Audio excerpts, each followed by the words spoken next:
हरे कृष्ण।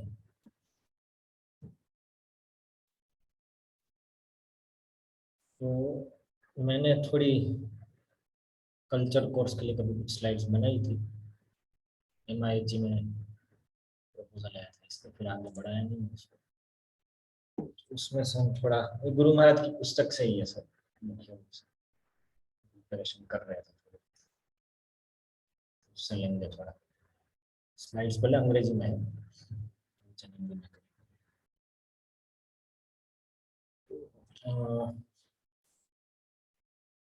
पहले तो सबसे महत्वपूर्ण एक वस्तु जो कुछ 3 महत्वपूर्ण पॉइंट है जो जानना आवश्यक है। 3 की points you should take from this course. ये क्या एक कोर्स डिजाइन कर रहे हैं जो 60 आवर्स के कोर्स का क्या बोलते हैं सैंपल है। 3 या 4 घंटे का कोर्स ऐसा, उसके लिए स्लाइड्स बना रहे थे। तो उसमें ये कुछ की पॉइंट्स मेन बेसिक है जो कम से कम इतना पता होना चाहिए, या ये एक सिद्धांत समझ में आना चाहिए। तो फॉलोइंग सदाचार is essential for being a leader Guru and for understanding गुरु साधु शास्त्र। सदाचार पालन करना अनिवार्य है एक लीडर बनने के लिए, या गुरु साधु शास्त्रों को भी समझने के लिए सदाचार को पालन करना अनिवार्य है।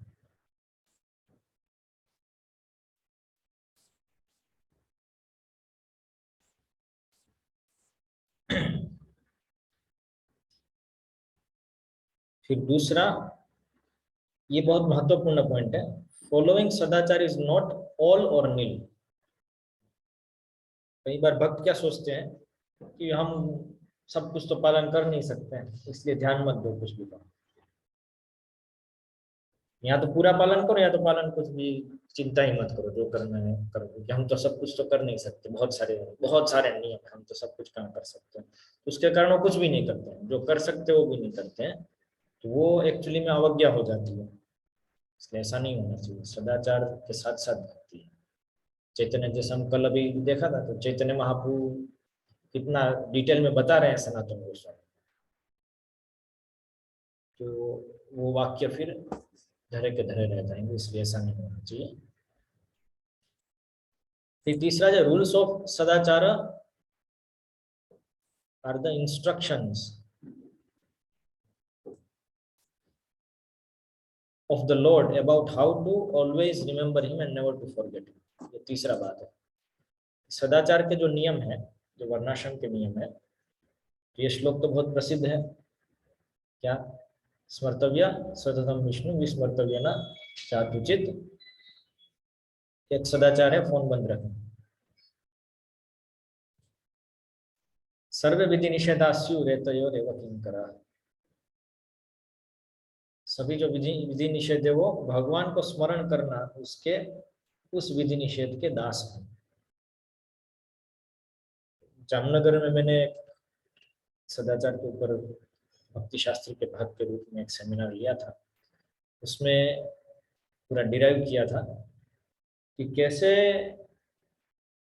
भगवान को स्मरण करना और उनका विस्मरण नहीं होना, ये नियम से सभी सदाचार के नियम आते हैं इस प्रकार से।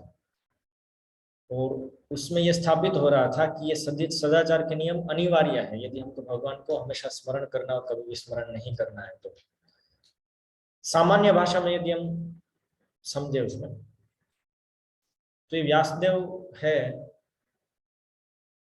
वो हमको बता रहे हैं कि आप हमेशा कैसे भगवान का स्मरण कर सकते हो, कभी विस्मरण नहीं करेंगे।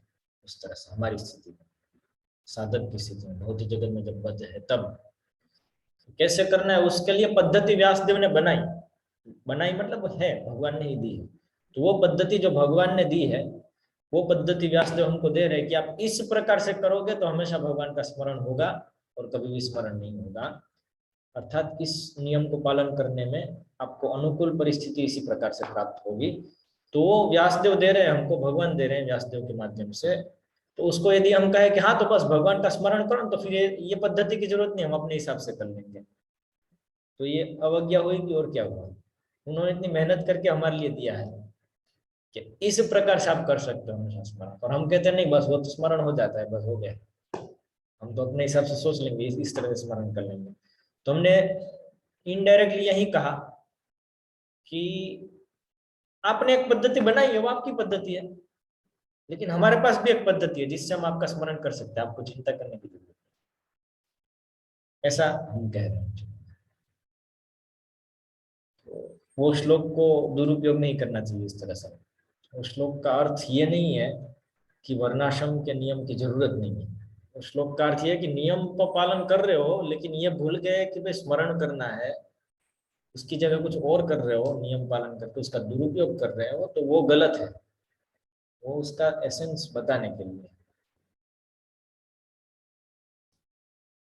जैसे आपको कोई कहे, डॉक्टर आपको कहे कि मैं आपको एक डाइट लिख के देता हूँ, ये डाइट खाने से आप हुष्ट पुष्ट रहोगे, आपको आपकी बीमारी सताएगी, ठीक है। तो बोलेंगे कि आप यदि ये डाइट आपको बीमारी नहीं सताई, इसके लिए बीमारी के लिए आपकी डाइट, और हम कहें हाँ भी बस ठीक है ना, तो स्वस्थ रखने के लिए ये डाइट, तो स्वस्थ तो मैं रह रहा हूँ, इसलिए मुझे डाइट लेने की जरूरत है। तो क्या होगा, स्वस्थ नहीं रहेंगे उस प्रकार से। इसलिए उसका मिसयूज नहीं हो, उसका दुरुपयोग नहीं हो, इसलिए तीसरा भाग है, तीसरा नियम है, तीसरा पॉइंट है जो याद रखना चाहिए इसमें। ये बहुत महत्वपूर्ण पॉइंट है तीन। एक तो सदाचार एसेंशियल, मतलब बहुत अनिवार्य है लीडर होने के लिए, इस्कॉन में यहाँ भक्तों के समुदाय का लीडर होने के लिए, एक गुरु होने के लिए, और गुरु साधु शास्त्रों को समझने के लिए भी सदाचार की अनिवार्यता है। अन्यथा सदाचार, अन्यथा गुरु साधु शास्त्रों को भी सही से नहीं समझ सकते। कल हमने थोड़ा बहुत इसके ऊपर चर्चा भी की थी। और ये ऐसा नहीं है कि पूरा पालन करो या तो कुछ भी मत करो, नियम है बहुत सारे, जितना हो सकता है उतना करो, उतना लाभ नहीं, और जितना नहीं करेंगे उतना नुकसान होगा। कभी कुछ भी नहीं कर रहे तो पूरा नुकसान है, थोड़ा कुछ करेंगे तो और लाभ तो होगा ही। इसलिए जहां से शुरुआत करते हैं तो पॉजिटिव शुरुआत करके धीरे धीरे आगे बढ़ते हैं इस तरह से। इसलिए ऑल और नील नहीं है। ये कुछ बेसिक पॉइंट्स ध्यान में रखें तो आगे बढ़ सकते हैं। अभी हम कल हरिभक्ति विलास का कंटेंट पेज लिए थे कि अंदर क्या क्या है, अनुक्रमणिका जो चैतन्य चरितामृत में दी थी, चैतन्य महाप्रभु स्वयं सनातन गोस्वामी का जो बताए थे, तो वो कंटेंट पेज हमने पूरा थोड़ा उसका चर्चा की। कभी कभी भक्तों को लगता है सदाचार तो बहुत कठिन होगा पालन करने के लिए, पता नहीं क्या क्या लेके आएंगे ये लोग। तो जैसे ये है, स्नान कर, ये एक केवल प्रैक्टिकल पॉइंट है, आगे आएगा, लेकिन केवल यहाँ पे उदाहरण के रूप में कि क्या ये कठिन है, ये मुझे बताइए। स्नान करने तो सब जाते हैं, अब यदि कोई कहे कि भी स्नान करने की भी जरूरत नहीं, ये भी तो वर्णाश्रम का नियम है, इसलिए हम तो स्नान भी नहीं करेंगे, तो अलग वस्तु है। सामान्य रूप से भक्त लोग अभी भी विदेश में भी है तो भी स्नान तो करते हैं, कम से कम हिप्पी की तरह नहीं रहते हैं, इसलिए वो स्वीकार करते हैं। तो स्नान करने सब जाते हैं, तो बस स्नान के लिए जब पानी डालते हैं ऊपर, या तो नदी में अंदर जाते हैं यदि कोई नदी में स्नान करने जा रहा है तो। आजकल तो टब हो गए हैं, मतलब भारत में तो अभी फिर भी लोग नहीं नहाते हैं टब में, बाकी तो टब में एक नहाया फिर उसी में दूसरा गया फिर तीसरा गया, ऐसा रहता है। या तो स्विमिंग पूल में जंप करते हैं, लेकिन सामान्यतः 99% लोग अभी भी ऐसा नहीं करते हैं, सामान्य बाथरूम में स्नान करते हैं पानी डाल के। तो स्नान करने जब जाते हैं तो पानी डालने से पहले दो मंत्र है ऊपर में, गंगे च यमुने च गोदावरी सरस्वती नर्मदे सिंधु कावेरी जलस्मिन् सन्निधिं कुरु, और ओम अपवित्र पवित्रो वा सर्वावस्थांगतो विवा यस्मरेत पुंडरीकाक्षम सबाह्याभ्यंतर शुचि। ये दो मंत्र बोलने हैं। क्या ये कठिन है इसको बोलना? सर कोई भी बोल सकता है। तो ये एक उदाहरण है कि कैसे ये बहुत कठिन नहीं है वैष्णव सदाचार पालन करना शुरू करना।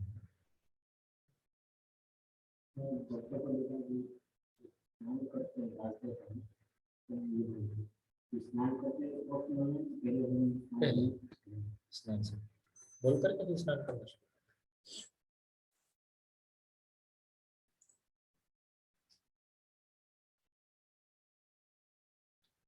तो जो हमने चर्चा की कि जितना पालन हो सके उतना करे, अच्छा ही है। तो इसके लिए हमारे पास कम से कम ज्ञान में तो होना चाहिए सब क्या है, रूपरेखा होनी चाहिए, क्या क्या नियम है सब।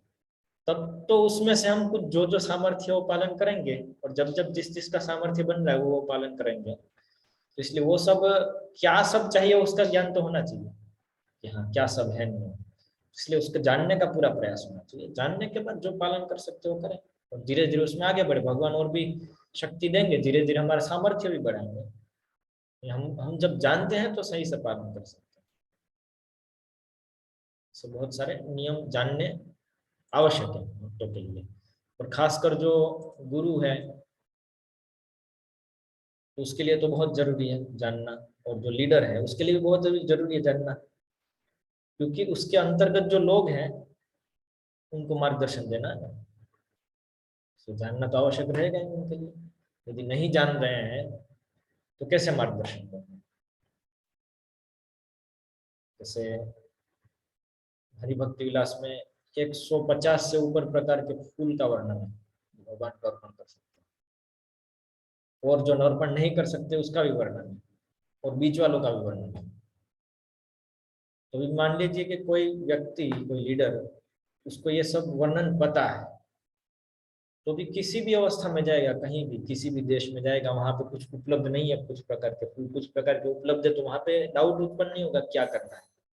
ठीक है चलो ये वाला अर्पण कर सकते हो, चलो ये कर सकते हो, ये नहीं तो ये कर सकते हो, और ये कुछ भी नहीं है तो यहाँ से अभी फिर पत्र अर्पण करना है, फिर फूल नहीं तो ये वाले पत्ते भी, इसको भी कर सकते हो उसकी जगह पे, इत्यादि। तो उसको जब स्पष्ट है ज्ञान में, तो वो क्या एक्शन लेनी है देश काल पात्र के अनुसार, वो व्यक्ति स्थापित कर सकता है। सही। तो देश काल पात्र के अनुसार यदि आपको वर्तन करना है, मार्गदर्शन देना है, तो देश काल पात्र के अनुसार शास्त्र का जो विधान है वो पता होना चाहिए। तब हम देश काल पात्र के अनुसार सही मार्गदर्शन दे सकते हैं यथार्थ। और शिल प्रभुपाद इसके बहुत ही बड़े एग्जाम्पल है कि वो विदेश में भी जाकर के देश काल पात्र अनुसार सही मार्गदर्शन दे पाए।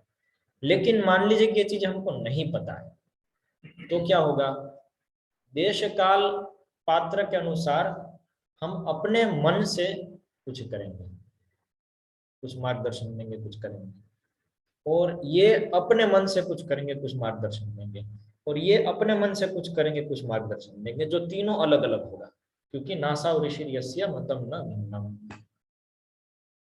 सब लोग अपने अपने हिसाब से सोचेंगे, तो इसलिए आप पाएंगे कि विरोधी पक्ष हो जाएंगे, क्या करना चाहिए क्या नहीं करना चाहिए, तो भी लोग किसका पालन करेंगे ऐसा। तो इसलिए देश काल पात्र के अनुसार मार्गदर्शन देने के लिए वैष्णव सदाचार के नियम पता होना अनिवार्य है। अन्यथा हम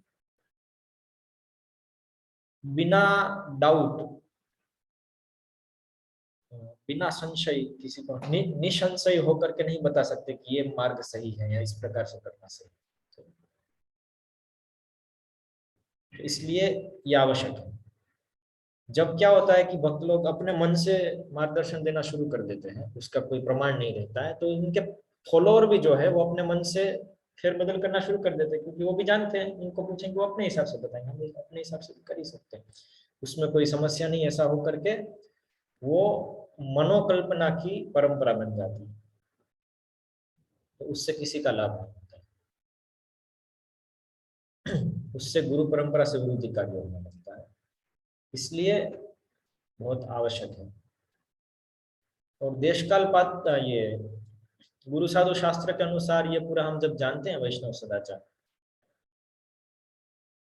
तो स्थितियां ऐसी भी उत्पन्न होती है जिसमें दो नियम विरोध में आ रहे हैं या कुछ संशय उत्पन्न हो रहा है, ये हमेशा रहता है। शिष्यों को भी संशय उत्पन्न होते हैं शास्त्रों के दो वाक्यों के बीच में। तो गुरु जो है, जो शिष्य के गुरु हैं, वो सही उसका तोड़ दे पाना चाहिए। ये गुरु का कर्तव्य है कि संशय को छेदन करना है। संशय छेदता है, तो संशयों को छेदन करने के लिए देश काल पात्र के अनुसार या तो गुरु साधु शास्त्र से कोई आ रहा है कि यहाँ पे क्या करना है, ये गलत है, ये सही है, ये तो ये भी सही लग रहा है और ये भी सही लग रहा है, या तो ये गलत लग रहा है, ये भी गलत लग रहा है। तो उसमें जब विरोधी वाक्य आते हैं, विरोधी व्यवहार आते हैं, तो उसका समन्वय कर पाना, उसका तोड़ दे पाना, ये गुरु का कर्तव्य है। इसलिए गुरु के लिए बताया है न्यायतः निष्णातः। निष्णातः न्यायतः निष्णातः, शाब्दे परे च निष्णातम, ये जो श्लोक आता है गुरु के लक्षण के लिए। शब्द ब्रह्मणि परे ब्रह्मणि च निष्णातम। शब्द ब्रह्मणि मतलब जो सब वेद शास्त्र है, और परे ब्रह्मणि मतलब उपनिषद इत्यादि जो भी सब है, जो ब्रह्म के विषय में बात करते हैं, तो ये सब में निष्णात है। न्यायतः निष्णातम, न्यायतः निष्णातम मतलब जो विरोधी वाक्य आ रहे हैं उसका परिहार करके यथारूप उसका समाधान दे सकते हैं। तो इसलिए गुरु के लिए तो बहुत आवश्यक है वैष्णव सदाचार्य, अन्यथा वो कैसे परिहार करे गुरु साधु शास्त्र का। तो इसलिए ये सब जानना बहुत आवश्यक है। हो सकता है उसको पालन पूरा नहीं कर पाए, क्योंकि अलग अलग परिस्थितियां हैं, उसके कारण लोग सामर्थ्य के अनुसार थोड़ा पालन कर पाते, थोड़ा नहीं कर पाते। हर एक कोई बहुत ज्यादा कर सकता है, कोई कम कर सकता है, लेकिन पता है क्या करना है। तो इसलिए जब जब जैसे जैसे सामर्थ्य आता है, भगवान जैसे जैसे सामर्थ्य देते हैं उतना वो पालन करते जाते हैं। उस तरह से उसको ही लाभ है, जितना पालन करते उतना लाभ है। तो इस तरह से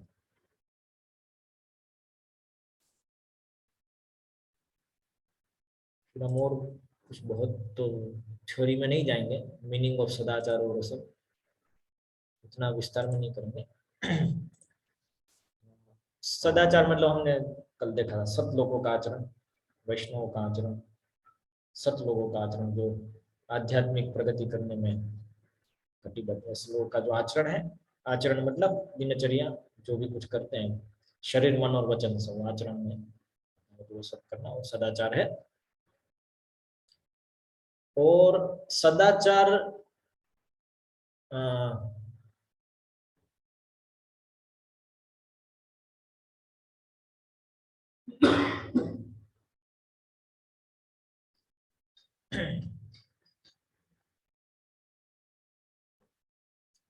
ये हमारे जो शरीर मन और वचन से सुबह से लेकर शाम तक हमको क्या करना है, इस विषय में भगवान के नियम है हमारे लिए कि ये करना ये नहीं करना है।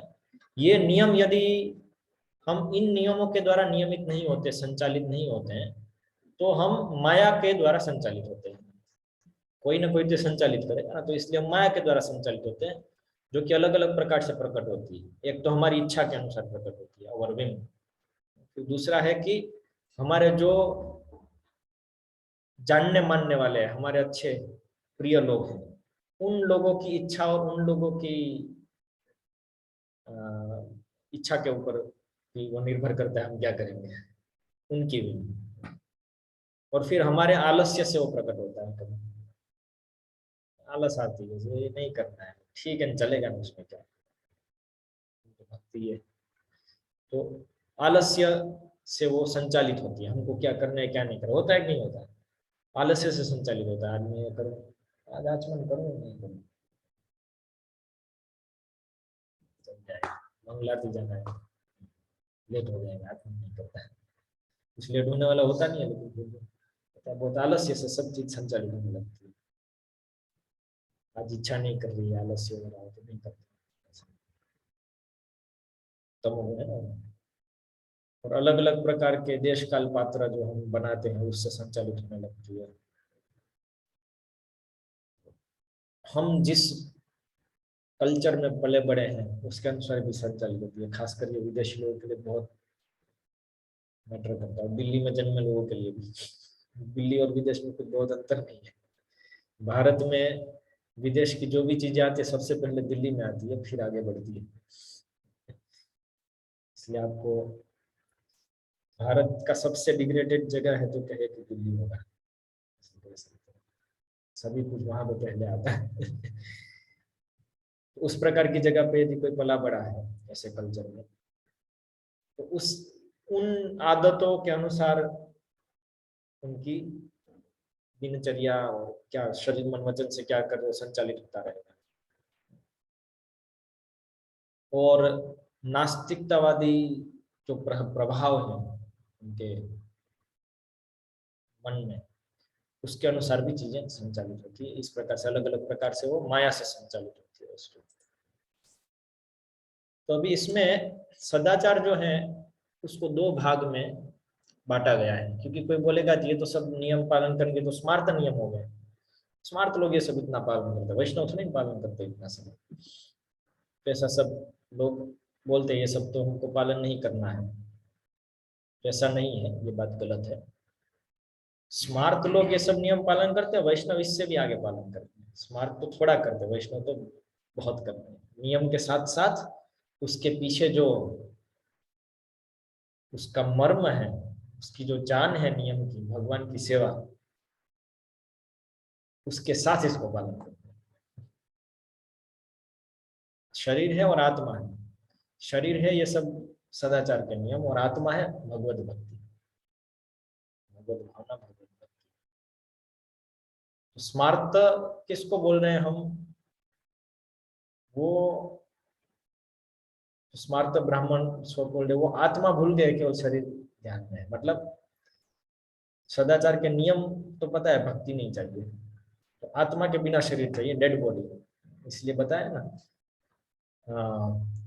कृष्ण भक्ति हीनस्य क्या है, जाति मंत्र जपस तपः अप्राणस्यैव देहस्य मंडनम लोकरंजनम। कृष्ण भक्ति हीनस्य मतलब आत्मा निकल गई, तो बाकी क्या रहा, जो मंत्र जप तप ये सब तो शरीर है, उसको बस डेकोरेट कर रहे हैं, इसलिए मंडनम लोकरंजनम। तो वो स्मार्त है। तो अभी कोई कहे तो हम तो स्मार्त नहीं है, तो हम तो शरीर नहीं है, तो इसलिए शरीर को छोड़ दो, केवल वैष्णव करो, तो क्या हो गया, बिना शरीर के आत्मा को ले लिया। एक ने आत्मा को छोड़ के शरीर को ले लिया, दूसरे ने शरीर को छोड़ के आत्मा को ले लिया, तो भी गड़बड़ होगी। क्योंकि अभी बद्ध जीव है, शरीर और आत्मा दोनों चाहिए। यदि शरीर नहीं है तो साधन भक्ति नहीं होने वाली है, और साधन भक्त नहीं होगी तो सिद्ध कैसे होंगे, कृष्ण प्रेम कैसे मिलेगा। इसलिए एक ने शरीर ले लिया, आत्मा छोड़ दी, दूसरे ने आत्मा ले लिया, शरीर छोड़ दिया, दोनों का कुछ नहीं होगा, दोनों चाहिए सब। शरीर संबंधी नियम है, आत्मा संबंधी नियम है। और ऐसा नहीं है कि कोई नियम है केवल शरीर संबंधी और कोई नियम है केवल आत्मा संबंधी, क्योंकि दोनों साथ में है ना। जैसे धोती होती है या कोई भी कपड़ा होता है, तो उसमें ताना और बाना होता है, सही। धोती कैसे बनती है, धोती धागों की बनती है, सही। कपड़ा धागों का बनता है, तो धागे में एक ऐसे जाते हैं सब धागे, और दूसरे धागे सब ऐसे जाते हैं, और वो एक दूसरे के साथ ऐसे बुने हुए हैं, सही। ताना और बाना से बोलते। तो प्राथमिक और द्वितीय नियम मतलब शरीर संबंधी आत्मा संबंधी जो नियम है वैसे जुड़े हुए हैं, ताना बाना की तरह। आप एक को निकाल देंगे तो धोती रहेगी, ताना निकाल दिया तो अकेले बांधने से क्या होगा, नंगे हो जाएंगे। धोती नहीं रहेगी। इसलिए अलग कर ही नहीं सकते दोनों को, दोनों साथ में जाते हैं। केवल सोचने की दृष्टि से, विश्लेषण करने की दृष्टि से अलग कर सकते हैं, लेकिन कोई भी ऐसा नियम नहीं है जिसमें कुछ आध्यात्मिकता नहीं हो, और कोई भी आध्यात्मिक वस्तु ऐसा नियम नहीं है जिसमें कोई भौतिकता नहीं है। जैसे 16 माला जप करना भी है, हरि नाम जप करना, तो उसमें भौतिक चीज चाहिए ही चाहिए, वो पूर्ण रूप से आध्यात्मिक है। फिर भी उसको जप कर पाने के लिए साधन अवस्था में शरीर चाहिए, स्वस्थ शरीर चाहिए। बीमार हो गए, आवाज नहीं निकल रही है, हॉस्पिटल में भर्ती होना पड़ा, नहीं होगा, सही। तो आ गया उसमें भौतिक टच आ गया।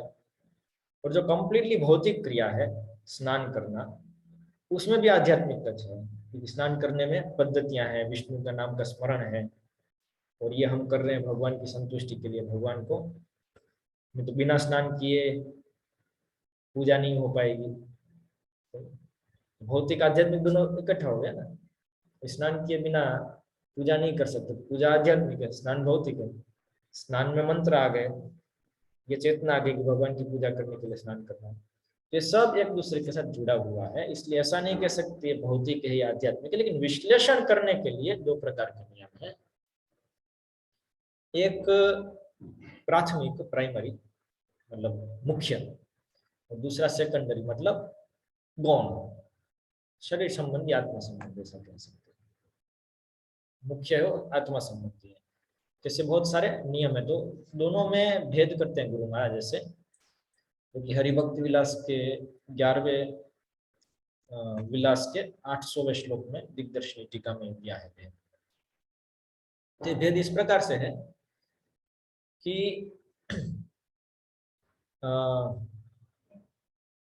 मनुष्य जीवन का ध्येय कुछ बड़ी चीज प्राप्त करना है इस जीवन में, जो है उससे कुछ बेटर सिचुएशन मृत्यु के बाद, ये एक मिनिमम वस्तु है। तो इसमें अलग अलग प्रकार के ध्येय रहते हैं लोगों के। तो एक शुद्ध भक्ति के मार्ग वाला जो साधक है उसका ध्येय है कृष्ण प्रेम प्राप्त करना। एक अष्टांग योगी है, उसका ध्येय क्या है? परमात्मा साक्षात्कार करना। एक ब्रह्मवादी है, उसका ध्येय है निराकार निर्विशेष ब्रह्म का साक्षात्कार करना। और एक कर्मकांडी है, उसका ध्येय है स्वर्गलोक जाना। सबका कुछ न कुछ ध्येय। ऐसी क्रियाएं जो इस ध्येय को सीधा प्राप्त कराती है वो प्राथमिक या मुख्य क्रिया होगी। तो एक भक्त के लिए नौविधा भक्ति मुख्य क्रिया होगी। जो सीधा उसका रिजल्ट क्या है, वो करेंगे उससे ही उसका रिजल्ट है कि उस कृष्ण भावनाविद में प्रगति होगी, सीधा रिजल्ट है। अष्टांग योगी का क्या हुआ? तो अष्टांग योग साधना, उसका सीधा रिजल्ट है उसका, वो परमात्मा साक्षात्कार। ज्ञानी का क्या हुआ? उपनिषद इत्यादि, उपनिषद वेदांत इत्यादि ज्ञान का अर्जन करना, नेति नेति करना, ये उनका प्राथमिक हो। तो इस तरह से ये प्राथमिक साधन है। इसके रिलेटेड जो भी सब क्रियाएं हैं वो हो गई प्राथमिक क्रियाएं। गौण क्रियाएं या दूसरी क्रियाएं सेकेंडरी द्वितीय, वो क्या है कि इस जगत में बने रहने के लिए, शरीर को टिकाने के लिए, मन शरीर समाज इत्यादि सबको टिकाने के लिए जो क्रियाएं हैं वो द्वितीय क्रिया है। इसमें क्या होगा, इन क्रियाओं का जो रिजल्ट है, इनका जो सीधा रिजल्ट है, वो सीधा रिजल्ट जो ध्येय है वो प्राप्त नहीं करा रहा। जैसे स्नान करना, सुबह स्नान करने से क्या होगा? शुद्ध रहेंगे, स्वच्छ रहेंगे, सेहतमंद रहेंगे। फॉर एग्जाम्पल दंत धावन किया स्नान के, से सेहत बढ़ेगी, स्वच्छ रहेंगे, मानसिक रूप से स्वस्थ रहेंगे। तो ये उसका सीधा रिजल्ट है। अभी ये मानसिक स्वस्थता, शारीरिक स्वस्थता, इसको कोई व्यक्ति पाप कर्म करने में भी लगा सकता है और नरक को जा सकता है। कोई व्यक्ति पुण्य कर्म करने में लगा सकता है, स्वर्ग को जा सकता है। कोई व्यक्ति अष्टांग योग में लगा सकता है, परमात्मा साक्षात्कार कर सकता है। कोई व्यक्ति भक्ति में लगा सकता है, कृष्ण प्रेम प्राप्त कर सकता है। कोई व्यक्ति निराकार ब्रह्म के ज्ञान में लगा सकता है, निराकार ब्रह्म का साक्षात्कार कर सकता है। सही, क्रिया एक ही है, उसका सीधा रिजल्ट इनमें से कोई नहीं है। वो केवल स्नान कर करके स्वस्थ रह रहा है तो उसमें से ऐसा नहीं कि मिल जाएगा, उसके ऊपर ये क्रियाएं करनी पड़ेगी तब है। तो ये गौण क्रिया है, ऐसा विश्लेषण के लिए ये चर्चा है। बाकी तो सब एक दूसरे के साथ हमेशा लिंक्ड ही रहती है। ऐसा नहीं है कि उसको आप अलग कर सकते हो, गौण है और ये मुख्य है। लेकिन ठीक है, ऐसे विश्लेषण के लिए समझ में आए इसलिए ये प्राथमिक और गौण ये दोनों में भेद है। तो ये भेद लेकर के फिर आगे ऐसे बढ़ते हैं कि जो रोज की क्रियाएं हैं उसका एक लेखा जोखा लिस्ट है, छोटा सा, बहुत लंबा भी आता है, लेकिन ये मुख्य मुख्य क्रियाएं जिसके अंदर बहुत सारी दूसरी क्रियाएं हो सकती है, उसका एक लिस्ट आता है जो दो भाग में बटा है। एक तो दैनंदिन क्रियाएं डेली एक्टिविटीज जो रोज होती है, और दूसरी जो रोज नहीं होती है, जो टाइम टू टाइम होती है या कभी होती है, ओकेजन आने पर होती है सब। और तीसरी मिसलिनियस, जो इनमें नहीं आई, जो में ऐसे जैसे 3 विभाग करके अलग अलग एक्टिविटीज पर एक अलग अलग जो क्रियाएं हैं उसको देखते हैं इसमें, उसका लिस्ट बना करके फिर उसमें से कुछ कुछ कुछ कुछ ऐसे ऐसे लेना है, ले सकते हैं। सब बहुत विस्तार में अलग अलग जगह पे शास्त्रों में वर्णित है।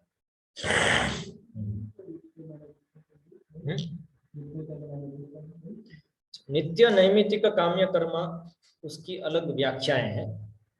जब हम शास्त्र पढ़ते हैं तो हमको बहुत ध्यान रखना चाहिए, अलग अलग जो शब्द है या अलग अलग विचार है वो अलग अलग चीजों के लिए कभी उपयोग होते हैं, सेम शब्द भी अलग चीजों के लिए उपयोग हो सकता है। इसलिए कहाँ किस चीज को डिफाइन कर रहे उस तरह से जो देख करके हमारा ध्येय हमेशा क्या होना चाहिए शास्त्र पढ़ते समय, कि कहना क्या चाह रहे हैं। वो अलग शब्द से मान लो दूसरी एक चीज कह रहे हैं, जिस जो दूसरे व्यक्ति दूसरे शब्द से वही कह रहे हैं, तो वस्तु वही है, वस्तु विशेष ज्ञान विशेष को स्थापित कर दिया, शब्द केवल ये 2 आचार्यों ने अलग उपयोग किया, ऐसा हो सकता है।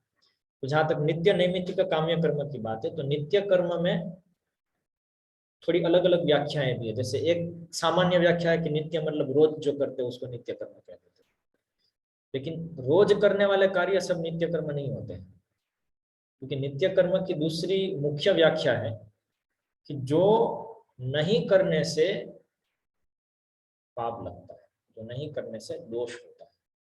जो कल हम बात किया ना, चैतन्य बाबू बोला अकरणे दोष, करणे लाभ अकरणे दोष, अकरणे दोष वो नित्यता, कल ने जो चर्चा की ना, उसको नहीं करने से दोष लगता है, ऐसी क्रियाओं को नित्य क्रिया बताते हैं। वो हो सकता है कि रोज की है, वो हो सकता है कि रोज की नहीं भी है, हो सकता है। जैसे उपनयन संस्कार है ब्राह्मण का, तो वो नहीं करने पे दोष लगता है उसको। वो उपनयन संस्कार तो जीवन में एक ही बार होता है, वो नित्य करता है, क्योंकि नहीं करने पे दोष। तो इस तरह से नित्य कर्म डिफाइन होता है, अकरणे दोष। और करणे वो ड्यूटी की तरह करना है, उसको कोई लाभ चीज, किसी लाभ के लिए नहीं करना, उसको भौतिक किसी भी लाभ के लिए वो नहीं होता है नित्य कर्म। नित्य कर्म वो हमारी नित्य कर्म है, वो ड्यूटी है, वो करना ही है बस, सत्वगुण में होता है। इसलिए नित्य कर्म करना है, मिनिमम सत्वगुण आवश्यक है। और भगवान की ही प्रसन्नता के लिए यदि करते हैं तो उससे भी ऊपर हो, वास्तव में नित्य कर्म भगवान की प्रसन्नता करने के लिए करना है। इसलिए श्री वैष्णव संप्रदाय में विशेष रूप से, माधव संप्रदाय में भी जब ये सब नित्य कर्म शुरू करते हैं, जैसे संध्या वंदन इत्यादि है, तो उसमें एक संकल्प लेते हैं। हर एक कर्म शुरू करने से पहले एक संकल्प लेते हैं, संकल्प की विधि रहती है हमेशा। ये बहुत ही जबरदस्त है वैदिक सभ्यता। जैसे शिल प्रभुपाद कहते हैं ना, आप जो भी करो भगवान की प्रसन्नता के लिए, कृष्णार्थ अखिल चेष्टा, सही। तो हम वो कॉन्सेप्ट तो समझ गए, लेकिन क्या हम उसको हमेशा मेडिटेट करते हैं कृष्ण के लिए कर रहे हैं सब? शायद नहीं, ज्यादातर नहीं करते हैं लोग। जो बहुत डेडिकेटेड उनकी बात अलग है, बाकी वो ध्यान में नहीं आता है।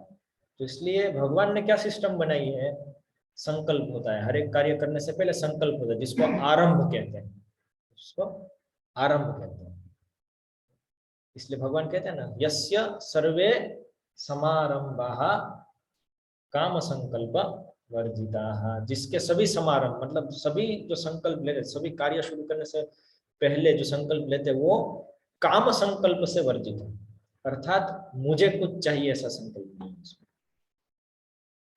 उसको क्या बोलते हैं, यस्य सर्वे समारंभा काम संकल्प वर्जिताः ज्ञानादि दग्ध कर्माणं तमाहुः पंडितम बुधा।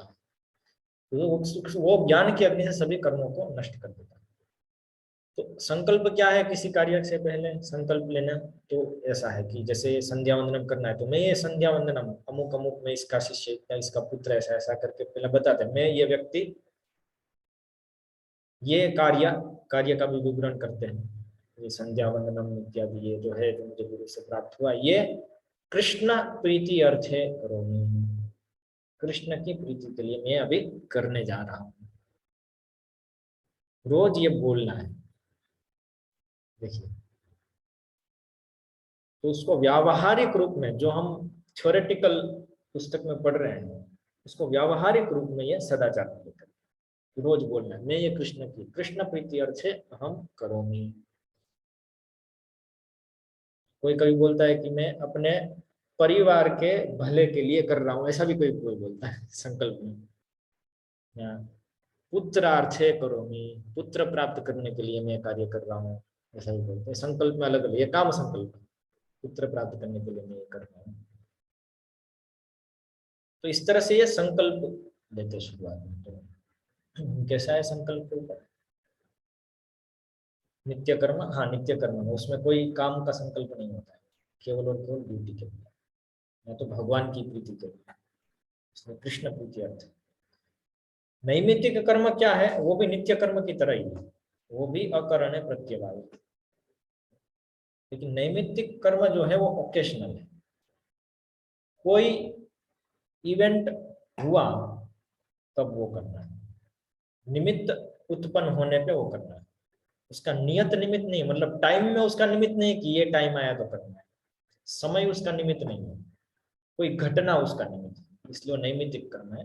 बाकी उसका स्वरूप नित्य कर्म जैसा ही है, अकरणे प्रत्यवाय। जैसे अशुद्धि का निमित्त उत्पन्न हुआ तो अशुद्धि वाली सब अनुष्ठान करने हैं। कोई मान लो पिता मर गए, परिवार में किसी की मृत्यु हो गई, तो वो निमित्त उत्पन्न हुआ। वो क्या निश्चित तो नहीं था कि ये दिन बनने वाला, नियत निमित्त नहीं था उसका, तो उस समय वो नैमित्तिक कार्य करना है। उनका जो भी अंतिम संस्कार जो भी सब करते वो करना है, तो नैमित्तिक क्रिया होगी। तो इस तरह से नैमित्तिक और नित्य ये दोनों अकरणे प्रत्यवाय, नहीं करने पे दोष लगता है। और तीसरा है काम्य कर्म। इसमें एकमात्र निमित्त है, इसका जो निमित्त है ये करने का, काम्य कर्म क्या है कि यदि ये चीज प्राप्त करनी है तो ये कार्य करना है। इस तरह से कामना से उद्भूत जो कार्य है, वो चीज प्राप्त नहीं करनी है तो करने की जरूरत नहीं। जैसे आपको शत्रु को मारना है तो शेन यज्ञ करो, शेनेन यजति। शत्रु को मारने की इच्छा वाले शेन यज्ञ करो। तो नहीं है इच्छा तो मत करो। जिसको धन, प्रचुर मात्रा में धन चाहिए तो ये वाला यज्ञ करो। जिसको स्वर्ग जाना है, स्वर्ग कामो यजति, जो स्वर्ग जाना चाहते हैं वो ये यज्ञ करें। जैसे अश्वमेध यज्ञ है, इंद्र बनना है, तो ये सब काम्य करना है। नहीं करना है तो नहीं कर सकते। उसमें ऐसा नहीं है कि ये नहीं करने पे दोष लगेगा, ऐसा नहीं। नहीं, मुझे इंद्र नहीं बनना है तो मैं अश्वमेध यज्ञ नहीं करूंगा तो दोष नहीं लगेगा। तो ये नित्य नैमित्तिक काम्य कर्म का स्वरूप है इस तरह से। बाकी जो रोज की एक्टिविटीज है उसको भी कभी नित्य कर्म कहते हैं, उसमें कोई गलत नहीं है नित्य कर्म कहना, लेकिन मुख्य नित्य कर्म का जो अर्थ है इस प्रकार से। तो अभी यहाँ पे हम जो तीन क्या डेली एक्टिविटीज, ये हम नित्य कर्म की दृष्टि से नहीं कर रहे, ये रोज इसका फ्रिक्वेंसी क्या है, तो ये दैनंदिन कार्य, आहनिक का बोलते हैं। टेक्निकल धार्मिक भाषा में संस्कृत में इसको आहनिक कहते हैं। आहनिक का मतलब रोज करना, अहन, अहना, अहनी, दिन, आहनिका इसको कहते हैं। और जो आहनिका नहीं है, जो रोज नहीं आता है लेकिन समय समय पे आता है, जैसे एकादशी इत्यादि जो सब है, वो एकादशी नैमित्तिक कर्म नहीं होगा, नित्य होगा। क्यों? क्योंकि वो समय में आ रहा है, हर 15 दिन में एक बार आता है, उसका निमित्त समय है। जैसे सब नॉन डेली एक्टिविटीज आती है, दामोदर मास आता है, उसके सब कृत्य, मास कृत्य जो सब है नैमित्तिक नहीं है, सब नित्य कर्म। और फिर मिसलिनियस जो इन दोनों में नहीं पड़ता है। तो केवल पहले लिस्ट कर जाएंगे, उसके बाद शुरू तो थोड़ा ही करेंगे। तो आहनिक में है सुबह में उठना, भगवान का स्मरण करना, भगवान को प्रार्थना करना, दंत धावनम अर्थात दांतों को साफ करना। फिर मैत्रियादि क्रिया, मैत्रियादि क्रिया मतलब मल मूत्र त्याग करने जाना। केश प्रसाधनम मतलब शिखा इत्यादि जो बाल है उसका प्रसाधन, उसको ठीक करना, उसको दांतिया मारना, वो सब ऐसे। फिर स्नान करना, फिर आचमन करना, फिर कपड़े पहनना, नए कपड़े मतलब शुद्ध कपड़े, फिर तिलक लगाना अर्थात उद्गोपुंड्र, फिर मंगलारती, फिर जप, गायत्री, फिर गायत्री, गायत्री करना, गायत्री मतलब संध्या वंदन पूरा। और जो ज्येष्ठ श्रेष्ठ और गुरु हैं, अभिवाद्य जो है उनका अभिवादन करना। अभिवादन मतलब उनको प्रणाम इत्यादि करना, उसको अभिवादन कहते हैं। जिनको करते हैं वो अभिवाद्य कहते हैं उनको। फिर भगवान के नामों का जप कीर्तन करना, और पुष्प और पत्र पूजा के लिए चयन करना उसका। फिर रोज की पूजा करना विग्रह की या तो शालग्राम की। फिर उनके लिए भोग बनाना, उनको भोग अर्पण करना। और दोपहर का स्नान, फिर दोपहर की गायत्री और संध्या वंदन। फिर अतिथि सत्कार करना, अतिथियों को सत्कार करना। फिर दान देना, फिर प्रसाद ग्रहण करना, और भागवत कथा सुनना, सुनाना, चर्चा करना उसकी। भागवत कथा मतलब भगवत कथा। फिर भक्तों के साथ संग करना। फिर अपने जीवन की वृत्ति चलाना, वृत्ति चलाना मतलब अपना जो रोज का हमारा शरीर चलाने के लिए जो हम कार्य करते हैं उसको वृत्ति कहते हैं। फिर शास्त्र पढ़ना, फिर गायत्री, सायं संध्या। फिर भगवान को शाम का भोग लगाना, शाम की आरती करना, शाम का प्रसाद ग्रहण करना, कृष्ण कथा करना परिवार के साथ, भगवान को शयन करवाना, रेस्ट देना, और खुद भी सोना। ये सब सुबह से लेकर रात तक की क्रियाएं ना, प्रातः काल की, मध्याह्न काल की और सायंकाल के, से 3 विभाग होते हैं क्रिया के टोटल। रात की क्रिया, रात्रि की, ऐसा। तो इस प्रकार से हरि भक्ति विलास में विभाजित करके दिया है। ये दैनंदिन कार्य है, और भी कई, ये एक एक एक चीज बहुत सारी चीज में बांटी जा सकती है, इसलिए बहुत सारे कार्य होंगे उसमें। और जो रोज की एक्टिविटीज नहीं है इस प्रकार की, थोड़ा बहुत यहाँ पे है, जैसे कि एकादशी करना, फिर जन्माष्टमी इत्यादि जो सब अलग अलग उत्सव है उसको मनाना, फिर विवाह इत्यादि सब संस्कार करना, फिर भक्तों के साथ व्यवहार करना है अलग अलग प्रकार से, और दूसरों के साथ व्यवहार करना, फिर दीक्षा लेना और दीक्षा देना, गुरु के लिए दीक्षा देना भी एक कार्य में आता है। फिर मासिक कृत्य, हर मास में, साल के हर एक मास में अलग अलग दूसरे कृत्य होते जो करने होते हैं। फिर भगवान का मंदिर बनाना, या तो उसको जीर्णोद्धार करना, और भगवान के अर्चन विग्रह का प्रतिष्ठा करना, सेवा प्रकाश करना इत्यादि सब अलग अलग दूसरे कार्य हैं। इसमें बहुत सारे दूसरे कार्य भी हैं, लेकिन इत्यादि में जाते हैं। फिर और मिसलिनियस ऐसी चीजें हैं। ये जो रोज नहीं होते हैं, ये सब जो पहले बताए वो रोज थे। आहनी का है, और ये आहनी का नहीं है, सामान्य दूसरे तो रोज नहीं होते हैं, लेकिन होते हैं रिपीटेड टाइम्स। टेक्निकल उसमें क्या आहनी का दिया है मेन, बाकी सब फिर सीधा डिस्कस हो जाता है। मासिक कृत्य, पक्ष कृत्य वो है कुछ जो रिपीट होते हैं, उसका नाम है टेक्निकल, बाकी का टेक्निकल नाम नहीं है। तो मिसलिनियस एलिमेंट्स जो है, जैसे पशुओं के साथ व्यवहार करना, डीलिंग विथ एनिमल्स, अलग अलग पशु के साथ। गांव में तो लोग बहुत सारे पशु के साथ व्यवहार करते हैं, सिटी में तो लोग पेट रख लेते हैं, मतलब पालतू पशु रख लेते हैं। गांव में तो कुत्ता होता है, बिल्ली होती है, गाय होती है, भैंस होती है, अलग अलग प्रकार के हजार पशु होते हैं, पक्षी होते हैं।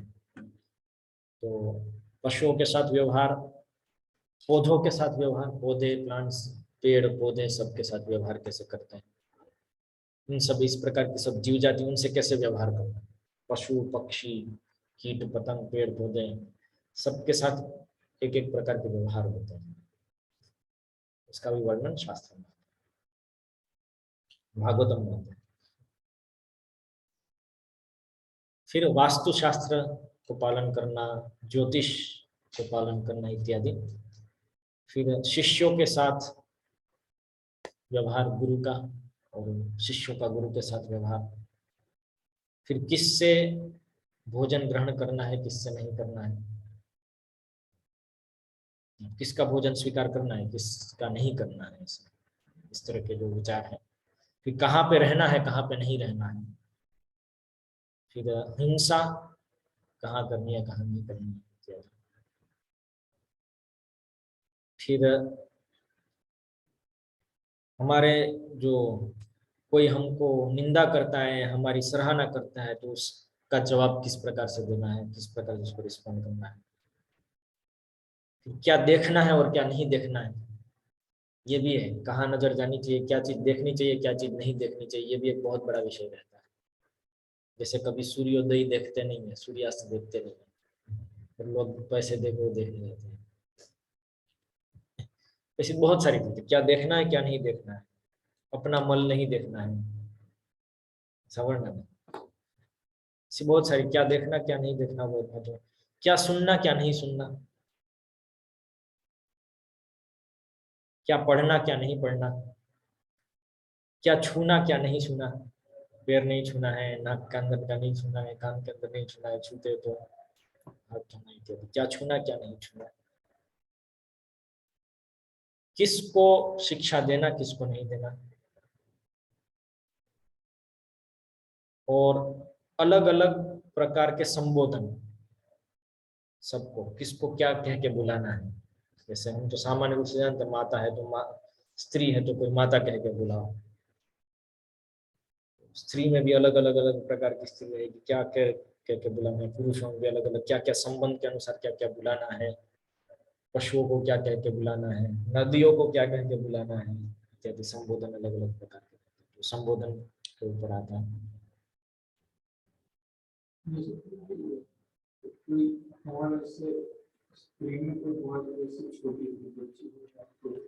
वो सब आएगा तब, अभी उसकी चर्चा नहीं, ये तो हम लिस्ट कर रहे हैं। वो पूरा 40 पन्ने का ऐसे है गुरु महाराज का उसके ऊपर और वो संक्षिप्त है,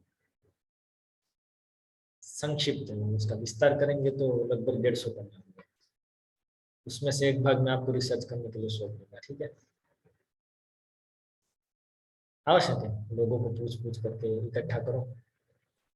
ओके। फिर अपने स्वयं के शरीर के साथ डील करना। स्वयं के शरीर में कहाँ छूना है, कहाँ नहीं छूना है, कैसे करना है। जैसे ऐसा ऐसा करते हैं लोग, पता है, भजन बजाते हैं, कभी किसी को ऐसी ऐसी आदत होती है, तो आपकी दादी माँ क्या कहेंगे, मना कर, ऐसा मत करो शरीर के साथ, ये तो तुम अपमान कर रहे हो देवताओं का, अंतर कई चीज होती है शरीर में। अपने शरीर के साथ भी कैसे व्यवहार करना है, उसके लिए भी नियम है।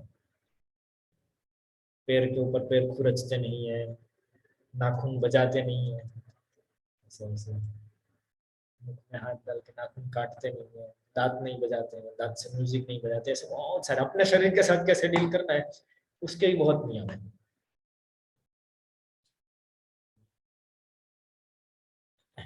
फिर जो शुद्ध वस्तुएं हैं, शुद्ध और आध्यात्मिक जो सब सेक्रेड आइटम्स, पवित्र वस्तुएं हैं, उनको किस प्रकार से हैंडल करना है।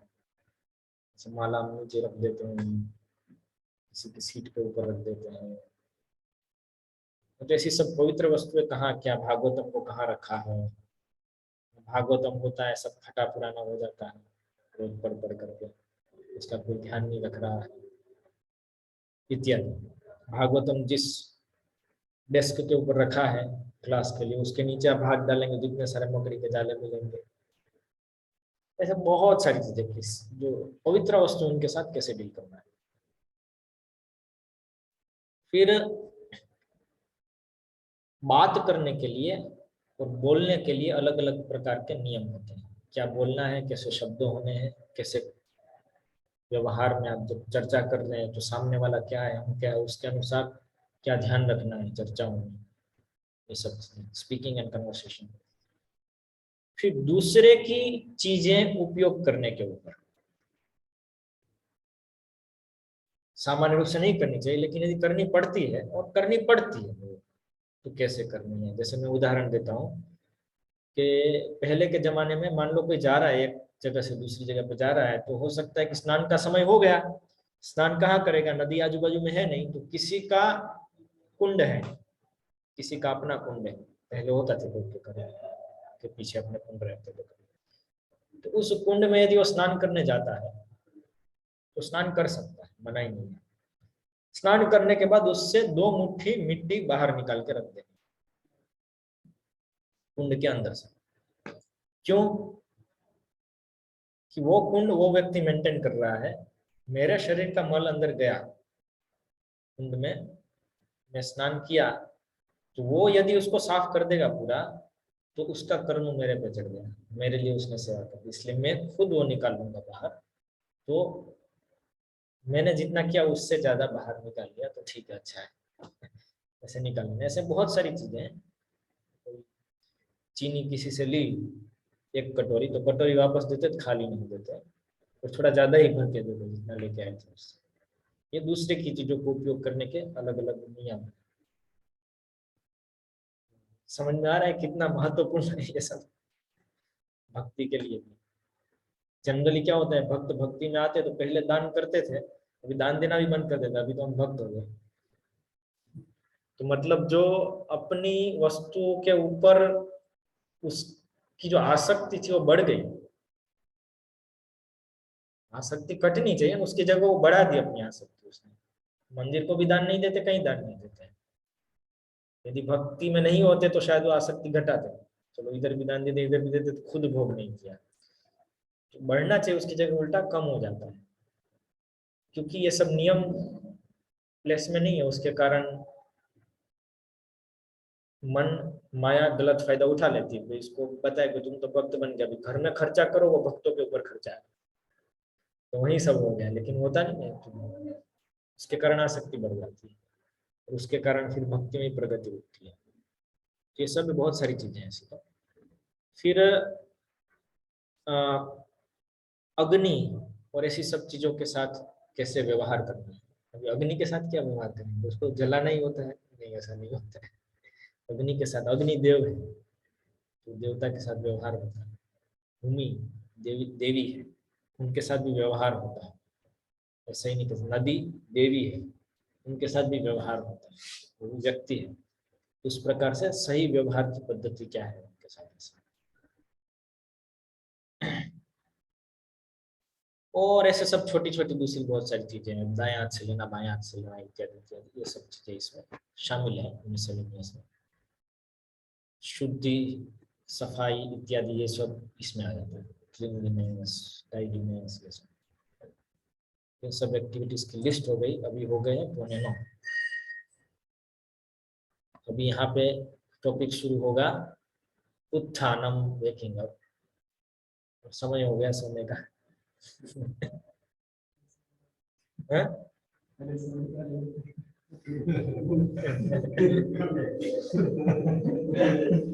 सोने की स्लाइड नहीं बनाई अभी, इसलिए जब तक स्लाइड बने तब तक चिंता रहित होकर के सो जाइए। लेकिन हाँ, सोने से पहले इसके ऊपर चिंतन करना होता है कि सुबह उठेंगे कब। सही। तो आज अभी सो जाते हैं, कल उत्थानम से लेकर के, मतलब किस समय पे उठते हैं वहां से लेकर के स्नान करने जाते हैं तब तक का स्लाइड मैंने विस्तृत रूप में बनाया हुआ है इसमें, कल देखें। ठीक है, ज्यादा तो नहीं होगा, ज्यादा तो नहीं होगा डिटेल, मतलब अब केवल झलक देख सकते हैं, कितनी सारी चीजें हैं जो जाननी है हमको, जानने के बाद उसमें से कई चीज पालन हो सकती है, करनी चाहिए। हरे कृष्ण। श्री प्रभुपाद की जय। परम पूज्य भक्ति का स्वामी महाराज की जय। गौर प्रेमा।